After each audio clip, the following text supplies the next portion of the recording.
All right. Now let's go ahead and let's just start at the beginning. What has been your schedule for this year? We've had two schedules this year. We started off where we did a for the first 10 weeks of the year, 10 or 11 weeks of the year. We had a Wednesday remote day where all students were remote learners. On Wednesday, staff was in building working with remote learners or planning. The other 4 days of the week were shortened and condensed a little bit, but really not much. We basically cut what was our focus period, which was Kind of a homeroom period. homeroom enrichment period type of thing, and we're able to spread out lunches throughout the building enough to condense lunchtime.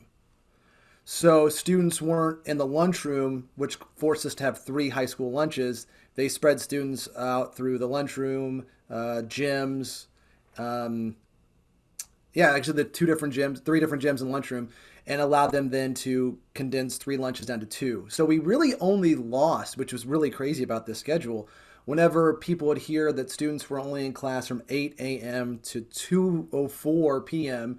versus the class schedule of 7:30 or 7:45 to 2:30.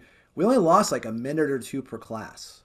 We really didn't lose a lot of class time because of the change in lunch schedule and losing the enrichment focus homeroom period.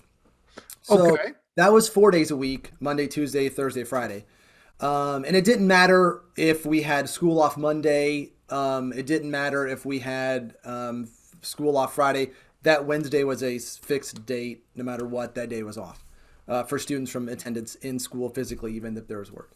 And then the first week of November, as cases started to really spike quickly in the district, we went full remote for the last 7, 8 weeks of the quarter.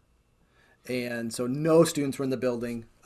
They couldn't come in for anything. We couldn't bring a student in I mean, for extra help. Everything had to be done remotely or through home visits. And when you head back here after the new year, what's the plan moving forward?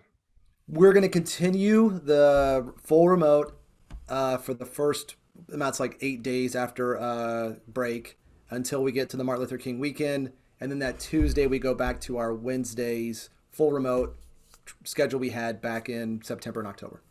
Okay. So you've really had the experience of both full remote, but also what would be pretty close to traditional with COVID adaptations.